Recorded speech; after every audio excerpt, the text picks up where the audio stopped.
할렐루야. 우리 옆에 분과 인사하겠습니다. 주의 이름으로 사랑합니다. 우리 한 번 더 인사할 때 함께해서 감사합니다. 함께해서 감사합니다. 우리 앞에 있는 화면을 보고 오늘 설교 제목도 힘차게 같이 한번 읽어보도록 하겠습니다. 설교 제목만 같이 읽겠습니다. 시작. 교회를 살리는 사람.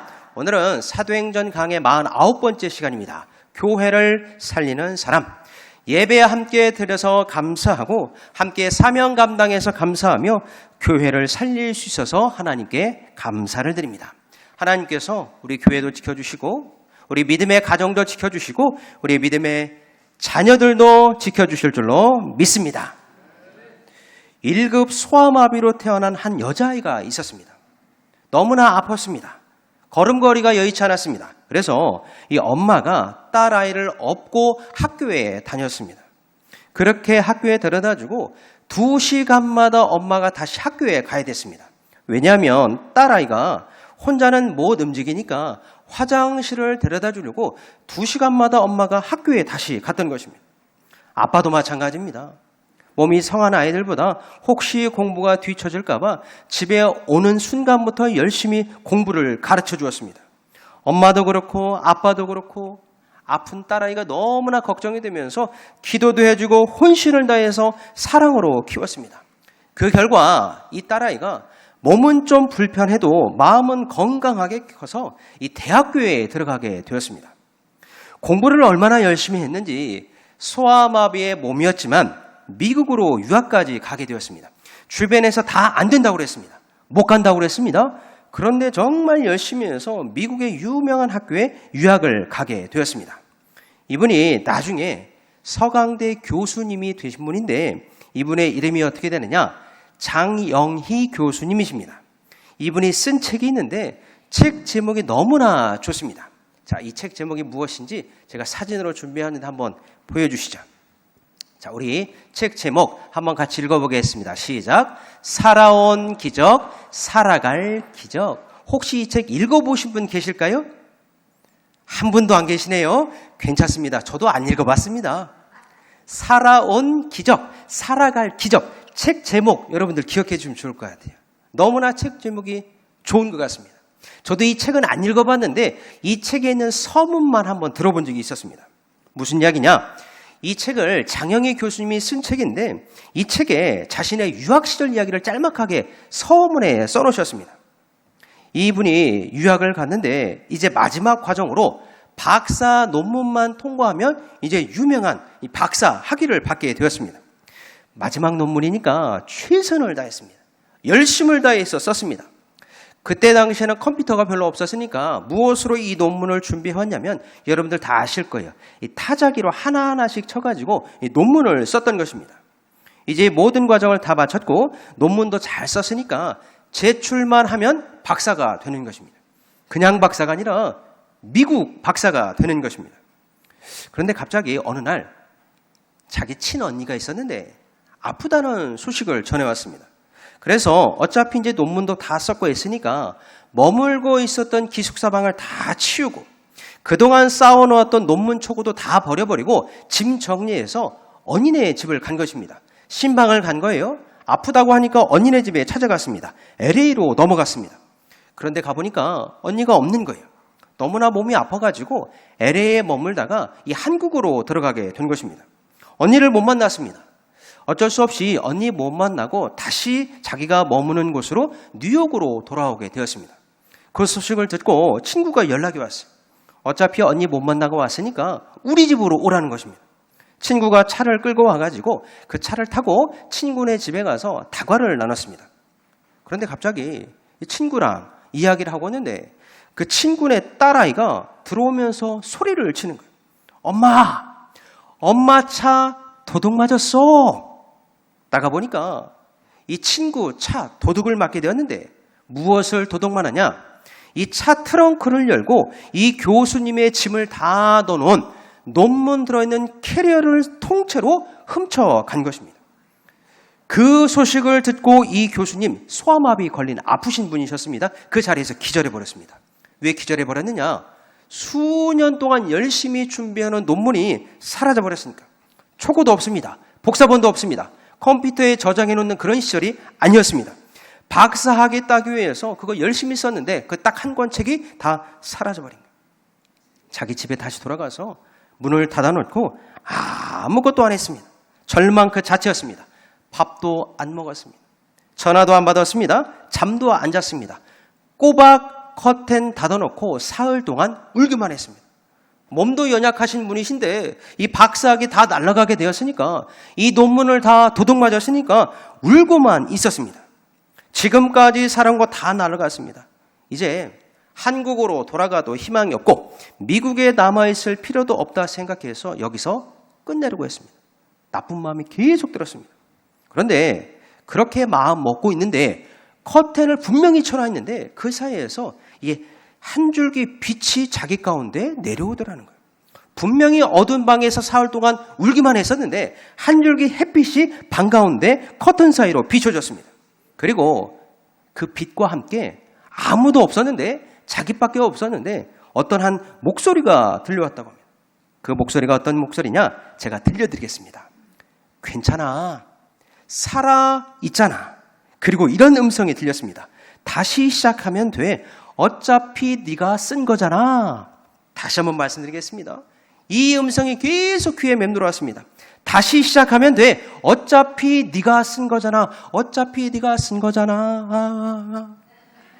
어차피 네가 쓴 거잖아. 이게 계속 귀에 맴돌아왔습니다. 그 말에 정신을 차리고 기억을 더듬으면서 다시 논문을 쓰기 시작했어요. 타자로 썼습니다. 지금처럼 컴퓨터 시대가 아니었습니다. 다시 쓰는데 얼마 걸렸느냐? 꼬박 1년 걸렸습니다. 놀라운 사실은 무엇이냐? 제가 이 책 서문을 보고 저도 깜짝 놀랐습니다. 처음 썼던 것보다 훨씬 잘 쓰게 되었답니다. 그래서 그 논문을 다 쓰고 무사히 100% 다 교수님께 통과받고 여기 맨 앞장에다가 감사의 글을 이렇게 썼다는 거예요. 내 논문을 훔쳐간 도둑에게 감사합니다. 그것 훔쳐가서 저는 다시 시작하는 법을 배웠습니다. 그 도둑님께 감사합니다. 그리고 나서 책 제목을 써놓은 거예요. 살아온 기적, 살아갈 기적. 살아온 것도 기적인데 앞으로 살아갈 것도 기적이다. 다 끝난 줄 알았는데 거기서부터 새로운 길이 열리더라. 옆에 분과 한번 인사하겠습니다. 새로운 길이 열립니다. 시작. 새로운 길이 열립니다. 나는 다 끝난 줄 알았어요. 나는 다 멈춘 줄 알았습니다. 그런데 살아온 기적과 똑같이 무슨 기적도 있더라? 살아갈 기적도 있더라. 꼭 이분 이야기만 아니라 우리도 똑같습니다. 이제 끝이라고 생각할 때가 있습니다. 포기하고 싶을 때도 있습니다. 몸이 너무 아플 때도 있을 거예요. 그때 이 한 줄기 빛, 그 가운데에서 주님의 음성을 들으실 수 있기를 주님의 이름으로 축원드립니다. 그 주님의 음성은 무엇이냐? 다시 시작하면 돼. 여러 가지 은혜가 있겠지만 다시 시작하는 은혜, 이 예배 가운데 말씀을 통해서 저와 여러분들에게 주실 줄로 믿습니다. 기도를 다시 시작하는 거예요. 사명을 다시 시작하는 것입니다. 모이기를 다시 시작하는 거예요. 봉사를 다시 시작합니다. 언제부터 다시 시작할 것이냐? 이번 주 토요일부터 합니다. 청춘 성경학교. 저는 참 의미 있는 시간이라고 생각해요. 저희 교회도 어르신들이 많이 있지만 이 지역 주민에도 어르신들이 많이 계십니다. 이게 소문이 나가지고 어떤 의미 있는 분들이 오게 되었다는 이야기를 제가 듣게 되었습니다. 전쟁 가운데서 어려움 가운데 미망인 분들이 계시는데 거기에서 40-50명 정도 어려움 가운데 혼자 사시는 미망이 있는 분들이 초청받아서 온다는 이야기를 제가 듣게 되었습니다. 조금은 귀찮고 조금은 힘들고 조금은 수고의 손길이 들어가는 일이지만 이 일을 통해서 하나님께 영광이 되는 줄로 믿습니다. 다시 시작할 때 힘도 주시고 다시 시작할 때 능력도 주시고 다시 시작할 때 기쁨도 주실 줄로 믿습니다. 누구한테 그랬느냐? 오늘 본문에 나오는 사도 바울이 꼭 그랬습니다. 바울은 가는 곳마다 고생길이었어요. 이제 그냥 하는 이야기가 아니라 성경 곳곳에 쓰였습니다. 바울이 가는 곳마다 가시밭길이었습니다. 너무나 힘든 길이었습니다. 찬성하고 기대하고 좋아하는 사람보다는 반대하고 공격하는 사람들이 훨씬 더 많았습니다. 그 천하의 사도 바울이 가는 곳마다 반대하고 핍박하는 사람들이 그렇게 많더라는 거예요. 자, 얼마만큼 고생스럽고 얼마만큼 가시밭길인지 우리 성경 말씀 한 구절 볼 터인데 고린도후서 11장에 쓰여 있습니다. 자, 고린도후서 11장 24절에서 27절까지 조금은 긴 구절인데 우리 서 목사님이 한번 읽어봐 주시기 바랍니다. 유대인들에게 40에서 하나 감한 매를 5번 맞았으며 3번 태장으로 맞고 1번 돌로 맞고 3번 파선하고 일주일을 깊은 바다에서 지냈으며 여러 번 여행하면서 강의 위험과 강도의 위험과 동족의 위험과 이방인의 위험과 시내의 위험과 광야의 위험과 바다의 위험과 거짓 형제 중의 위험을 당하고 또 수고하며 애쓰고 여러 번 자지 못하고 줄이며 목마르고 여러 번 굶고 춥고 헐벗었노라. 야, 얼마나 잘 읽으시는지 진짜 바울인 줄 알았습니다. 제가 사실은 목소리가 좀 약합니다. 그래서 조금만 길게 이야기하고 조금만 톤을 높여서 이야기하면 잘 목소리가 쉬어서 이렇게 좀 긴 구절들은 우리 목사님들에게 읽어달라고 부탁하니까 우리 성도님들은 그렇게 좀 이해를 부탁을 드리겠습니다. 다시 한번 말씀드리겠습니다. 못 먹을 때가 그렇게 많더라는 거예요. 못 입을 때가 그렇게 많이 있었습니다. 죽을 뻔한 일은 한두 번이 아니었습니다. 감옥에도 갇혔고 태장도 죽을 만큼 맞았습니다. 여기까지 읽으면 그렇습니다. 이게 사실이에요. 성경에 쓰여있는 사실과 진실이었습니다. 그런데 사도 바울은 이 모든 것을 다 참았다라는 거예요. 사도 바울은 이 모든 것들을 다 견뎠다라는 것입니다. 일반 사람이라면 못 견디고 못 참았을 터인데 과연 무엇 때문에 사도 바울은 이 모든 험난한 고난길을 다 참고 견뎠을까? 돈을 주는가? 아니면 집을 주는가? 아니면 높은 자리를 주는가? 성경을 아무리 읽어봐도 그런 것을 기대하면서 참았던 것이 아니었습니다. 자, 그 답이 어디에 쓰였느냐? 바로 다음 구절 28절에 쓰였습니다. 우리 28절도 우리 한 구절 우리 서목사 한번 읽어봐 주시죠. 이 외의 일은 고사하고 아직도 날마다 내 속에 눌리는 일이 있으니 곧 모든 교회를 위하여 염려하는 것이라. 28절에 답이 쓰여 있습니다. 내가 고생하고 가시밭길을 걷는 이유는 무엇이냐? 교회를 위하여. 저를 따라 고백하겠습니다. 교회를 위하여. 시작. 교회를 위하여. 이것 때문에 참고, 이것 때문에 견디고, 이것 때문에 다 머무를 수 있었다는 거예요. 정말 수도 없는 핍박과 공격을 당했지만 교회를 위하여 참았다는 거예요. 사도 바울이 이 고난을 통해서 교회를 정말 수도 없이 세웠습니다. 알고 봤더니 바울이 걷는 길은 사람의 시선으로 볼 때는 고생길이었지만 하나님의 시선으로 보니까 교회가 세워지는 길, 교회가 살아나는 길, 교회가 다시 부흥하는 길이었습니다. 제가 그리하여 오늘 설교를 준비하면서 사도 바울을 이렇게 문장으로 한번 정리해봤습니다. 우리 사진 한번 보여주실까요? 사도 바울 어떤 사람이냐? 교회를 세우는 사람. 사도 바울은 어떤 사람이냐? 교회를 살리는 사람이었다. 제가 사도 바울을 외칠 테니까 한 문장 한 문장 2번 한번 답해 보시기 바랍니다. 사도 바울, 교회를 세우는 사람. 사도 바울, 교회를 살리는 사람. 알고 보니까 그가 가는 모든 발걸음들이 교회가 세워지는 발걸음이었고 그가 가는 모든 발걸음들이 교회를 살리는 발걸음이 되었다는 거예요. 저 여러분들도 교회를 세우는 사람, 교회를 살리는 축복의 사람 되실 수 있기를 주님의 이름으로 축원드립니다. 그림 잠시만 좀만 더 보여주시죠. 제가 이 문장을 만들고 그림도 제가 잘 찾아서 한번 넣어봤는데 제가 이 그림을 문득 한번 보게 되었습니다. 저는 문장만 써왔고 그림은 제가 그린 것이 아니라 이 컴퓨터로 그려봤습니다. 그리고 나서 한참 이 문장을 읽다가 이 바울의 모습을 보게 되었어요. 이 그림을 잠시 보면 옆에는 사람들이 모여 있습니다. 그리고 저쪽 편에는 길 끝에 교회가 세워져 있습니다. 제 시선을 끌었던 것은 무엇이냐면 바울의 뒷모습이었습니다. 문장도 참 좋았지만 이 바울의 뒷모습이 계속 저의 시선을 끌고 있었던 거예요. 그러고 나서 이 뒷모습이 누군가를 닮았다라는 생각을 하게 되었습니다. 누구의 뒷모습을 닮았을까? 전적으로 제 생각입니다. 이 그림을 보니까 바울의 뒷모습이 예수님의 뒷모습을 닮아 있더라는 거예요. 지금 교회를 세우고 교회를 살리기 위해서 발걸음을 옮기는 이 바울의 뒷모습을 보니까 제가 볼 때에 예수님의 뒷모습을 닮아가고 있더라. 어떤 분이 이런 시를 썼습니다. 뒷모습이라는 시인데 제가 뒷부분만 잠시 한번 낭독해 드리겠습니다. 뒷모습은 얼마나 중요한가? 돈으로도 꾸밀 수 없는 내면, 권력으로도 어쩔 수 없는 영혼, 명예로도 가릴 수 없는 사람의 진짜 모습. 오늘 뒷모습이 아름다운 사람 하나, 그 내면의 빛과 향기가 나는 감전이 되었다. 뒷모습이 아름다운 사람, 나는 그 사람이 좋다. 사람의 앞모습은 다 꾸밀 수가 있습니다. 화장도 할 수 있습니다. 세수도 할 수 있습니다. 앞에 옷은 잘 꾸밀 수가 있어요. 그러나 사람의 뒷모습은 꾸밀 수가 없었습니다. 그래서 사실은 진짜 내 모습은 뒷모습에 감춰져 있더라는 거예요. 그런데 오늘 그림을 그리고 보니까 이 바울의 뒷모습에 누구의 뒷모습이 닮아있더라? 예수님의 뒷모습이 닮아있더라. 제가 그래서 한번 묵상해 봤습니다. 왜 바울의 이 뒷모습이 예수님의 뒷모습을 닮아있을까? 답은 딱 하나였습니다. 바울이 가는 곳마다 교회를 살리려는 마음이 있었기 때문에. 예수님, 교회를 세우기 위해서 자기 몸을 내어드린 분입니다. 예수님이 십자가를 왜 지셨느냐? 우리를 구원해 주시고 그 핏값으로 교회를 세우기 위해서 자기 몸을 내어주신 분이에요. 바울은 지금 어떤 삶을 살았느냐? 자기 인생을 내어드려 교회를 세우는 사람이 되었습니다. 인생의 결이 똑같은 거예요. 신앙의 삶이 똑같았던 것입니다.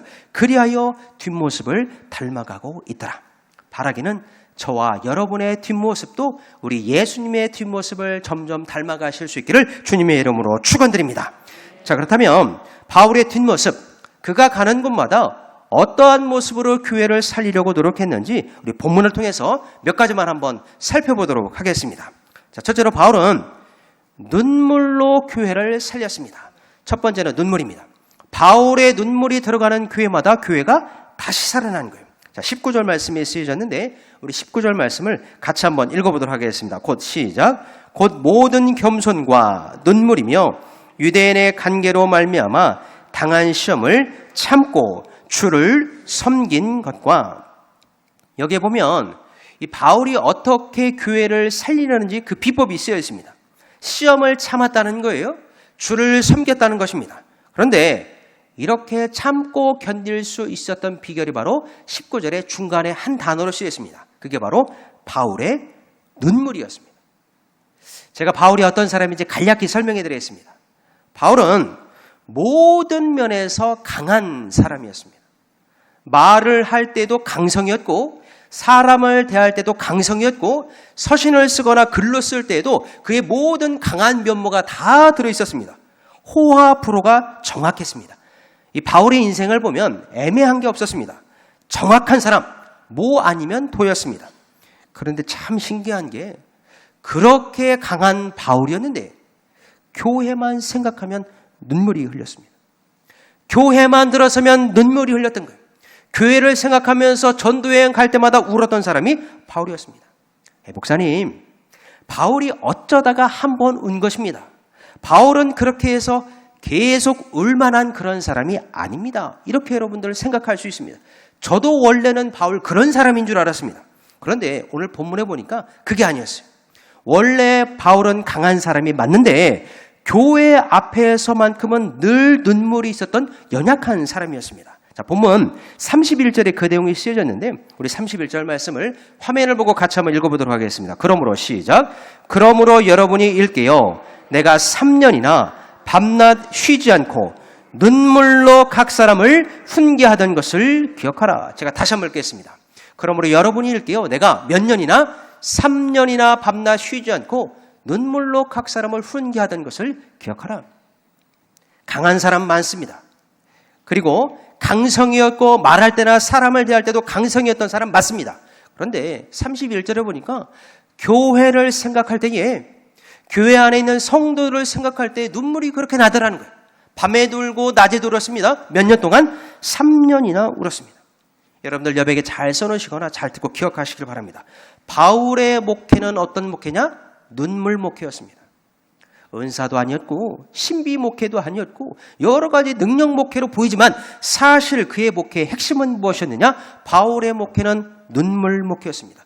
이 눈물을 받고 교회가 살아난 거예요.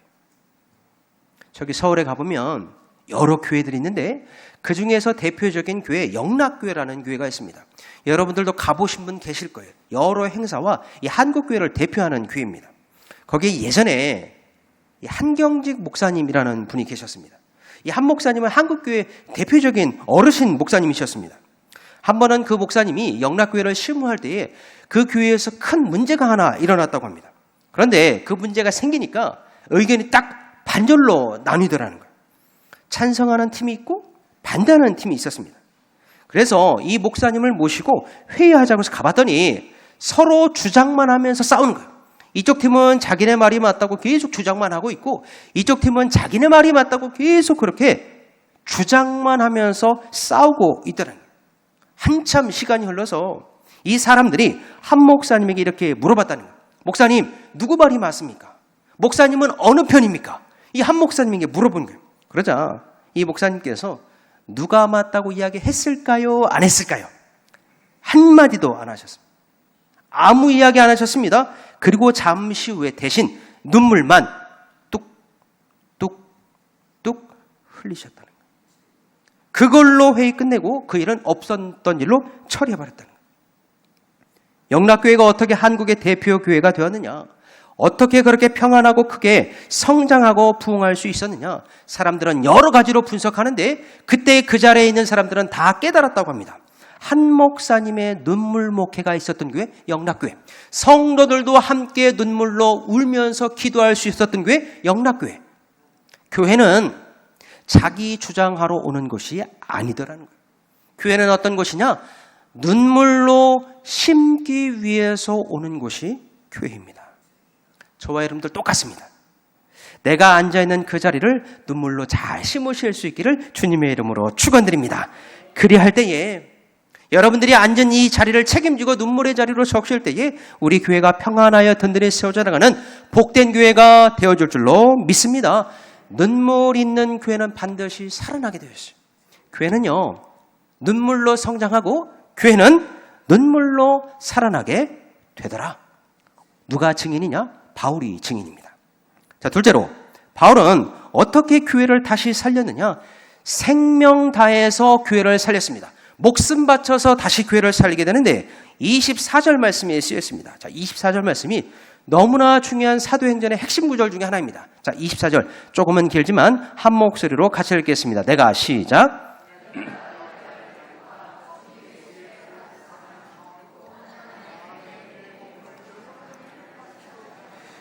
나의 생명조차 조금도 귀한 것으로 여기지 아니하노라. 아멘. 24절 말씀을 외우실 수 있는 분들은 외우시고 이 구절의 별표입니다. 별표. 이 구절이 여기서만 중요한 것이 아니라 사도행전에서의 핵심 구절입니다. 제가 빨간색으로 중요한 단어 세 단어를 색칠해 왔는데 우리 색칠해 있는 단어만 같이 읽어보겠습니다. 시작. 달려갈 길, 사명, 생명. 제가 바꿔서 한번 써봤습니다. 달려갈 길은 소명입니다. 하나님이 부르신 자리, 그게 바로 소명. 사명은 예수님께서 맡기신 것, 그게 바로 사명입니다. 나의 하나님께 주신 생명. 이 세 단어에 공통점이 있습니다. 이 세 단어에 공통적으로 들어가는 단어가 하나 있더라는 거예요. 자, 사진으로 준비해왔는데 한번 보여주시죠.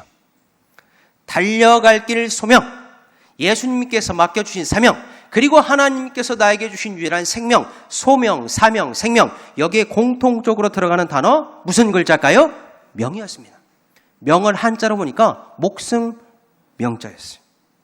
사도 바울은 자기 목숨을 걸고 소명의 자리 지켰고, 사도 바울은 자기 목숨 걸고 사명 감당했으며 자기 목숨 생명을 다해서 주의 일을 완수한 사람이었습니다. 이렇게 생명을 다 바쳐서 일을 하니까 그가 들어가는 곳마다 교회가 살아나는 거예요.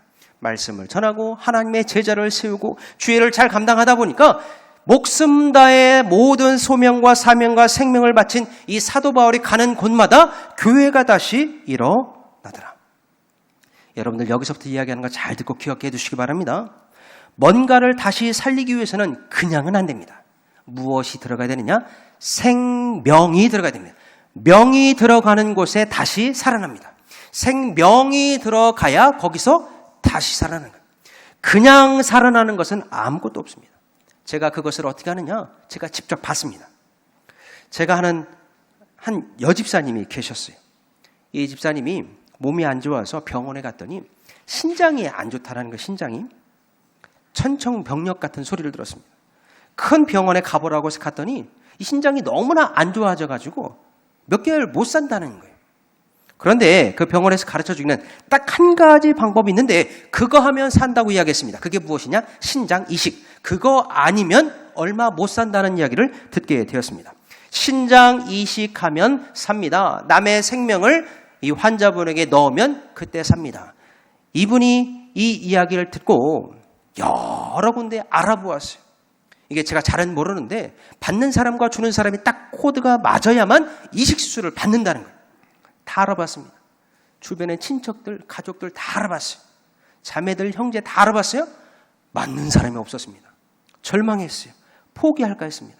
맞는 사람이 하나도 없으니까 생명을 넣어야 내가 다시 사는데 맞는 코드 있는 사람이 없으니까 다 그만두려고 그랬습니다. 그러다가 혹시나 하는 마음에 마지막으로 누굴 검사해봤느냐? 남편을 검사해봤어요. 남편은 피가 섞인 분이 아닙니다. 아니, 내 가족들, 내 형제자매도 안 봤는데 피가 섞이지 않은 남편이 맞을 리가 없었습니다. 그런데 마지막에 딱 검사한 남편이 자기랑 일치한 거예요. 고민할 필요가 없었습니다. 남편이 바로 이식을 해주기로 사인을 하고 수술을 했어요. 그래서 이 남편의 신장을 아내 집사님에게 넣어줬어요. 생명을 넣어줬습니다. 그리하여 지금 두 분 건강하게 잘 살고 있습니다. 제가 그 모습을 옆에서 보면서 깨달은 사실입니다. 아하, 그냥 사는 것은 하나도 없구나. 정말 진짜 생명이 들어가야 누군가를 살릴 수 있는 거구나. 그냥 사는 것 없습니다. 진짜 생명과 호흡을 불어 넣어줘야 거기서부터 다시 사는 거구나. 예수님이 꼭 그러셨어요. 예수님이 죽으심으로 말미암아 우리를 살리셨습니다. 예수님의 생명값, 그 피값이 들어감으로써 우리가 다시 살아났다라는 거예요. 오늘 본문의 바울도 똑같습니다. 교회에 들어갈 때 그가 그냥 들어가지 않았습니다. 죽을 각오하고 들어갔습니다. 생명 바치면서 들어간 거예요. 그리하였더니 어떤 교회가 살아났냐? 그가 가장 애정하고 사랑하는 에베소 교회도 다시 살아나게 되었고 앞으로 가게 될 예루살렘 본교회도 다시 살아나게 되었더라. 여러분들, 하나님께서, 우리 주님께서 무슨 일을 맡겼을 때는 목숨 걸고 충성을 다해서 잘 감당하실 수 있기를 주님의 이름으로 축원드립니다. 그렇게 감당해야 거기서부터 열매가 맺히는 거예요. 그냥 되는 것은 아무것도 없습니다. 마지막으로 바울은 죽어가고 있는 교회를 어떻게 다시 살리게 되었느냐?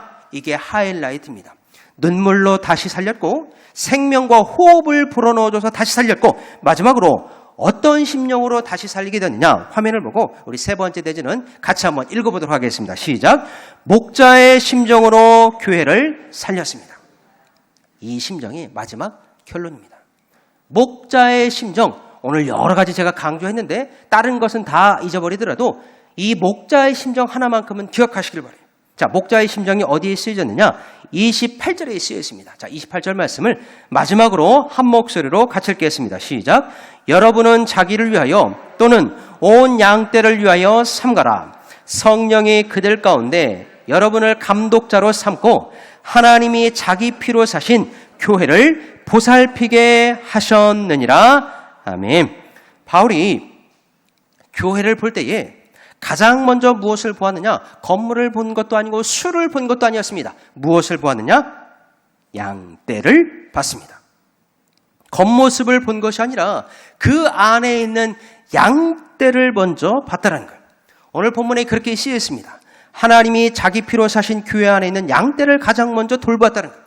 급한 거 중요한 거 다 잠시 내려놓고 그 안에서 울고 있는 양떼들을 먼저 살펴보았습니다. 양떼를 본 거예요. 누가 그랬느냐? 사도 바울이. 본문에 보면 그냥 양떼라고 쓰여있지 않고 온 양떼를 위하여라고 쓰여있어요. 사도 바울은 어느 교회에 먼저 들어가더라도 온 양떼를 먼저 살폈습니다. 건강한 양만 있는 건 아니었습니다. 부자 양만 있는 게 아니었어요.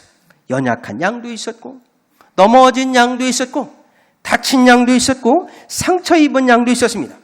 집 밖으로 나간 양도 있었고 잠들어 있는 양도 있었고 심지어 숨어 있는 양들도 있었습니다. 사도 바울은 그러한 양들을 잘 보고 있다가 온 양떼를 위하여 하나님이 자기 피로 사신 이 교회 안에서 감독자가 되어 그들을 잘 보살펴 주었더라. 이 심정이 무슨 심정이냐? 목자의 심정. 어떤 교회가 좋은 교회냐? 어떤 교회가 따뜻한 교회가 되느냐? 어떤 교회가 사랑이 넘치는 교회가 되느냐? 목자의 심정이 많이 있는 성도들이 있는 교회, 그 교회가 좋은 교회고, 그 교회가 따뜻한 교회가 되는 것이고, 그 교회가 사랑이 넘치는 교회입니다. 어떤 심정? 목자의 심정. 저도 그렇고 여러분들도 그렇고 하나님의 마음, 목자의 심정을 잘 회복하실 수 있기를 주님의 이름으로 축원드립니다. 목자의 심정, 온 양떼를 두루 살피는 것, 안 오신 양들도 살펴보고, 잠들어 있는 양들도 살펴보고, 숨어 있는 양들도 살펴보고, 상처 입은 양들도 돌보는 목자의 심정이 교회 살리는 가장 마지막 핵심이었습니다. 말씀의 결론입니다. 오늘의 달력으로 보니까 7월 1일입니다. 올 한 해 딱 반절이에요. 하프타임입니다. 하프타임. 마라톤으로 보면 딱 반절 온 거예요. 여러분들 상반기 동안 정말 열심히 하셨어요. 교회 일도 열심히 하셨고 여러분들의 직장과 생업과 농업 가운데서도 열심히 한 걸로 제가 다 알고 있습니다. 딱 이제 반절 왔습니다. 그런데 이제 나머지 반절을 잘 준비하는 게 더 중요합니다. 이제 반절은 잘 왔으니까 나머지 하반기를 어떻게 계획하느냐에 따라서 열매가 달라지는 거예요. 상급이 달라집니다. 이 시간 여러분들 말씀을 들었으니까 세상적으로 분주했던 마음은 잠시 내려놓고 이제 내가 말씀을 들었으니까 하반기는 어떻게 살아야 될지 마음속으로 한번 정해보시길 바래요. 하나님께서 오늘 우리에게 주신 말씀과 마음은 무엇이냐? 너희는 교회를 살리는 사람이 되어라. 가정일도 중요하고 직장일도 중요하고 다른 여러 친구 관계도 중요하겠지만 오늘 주신 말씀, 오늘 7월 1일 하프타임에 주신 말씀은 무슨 말씀이냐? 너희도 교회를 살리는 사람이 되어라. 교회 살리는 사람이 되어라라고 말씀을 주셨어요. 사도 바울은 어떻게 살렸느냐? 눈물로 다시 교회를 살렸고 생명 다해서 교회를 살렸고 마지막 무슨 심정? 목자의 심정을 가지고 에베소 교회와 예루살렘 본교회를 다시 살리는 쓰임받는 사람이 되었더라. 이제 누구 차례냐? 우리 황금동 교회 차례, 우리 차례입니다. 오늘 저와 여러분들이 목자의 심정을 품고 눈물로 기도하고 눈물로 찬양하고 눈물로 예배드려서 한국교회가 다시 살아나고 김천에 있는 모든 교회가 살아나고 그중에서도 우리 황금동 교회가 불일 때 다시 살아나기를 주님의 이름으로 축원드립니다.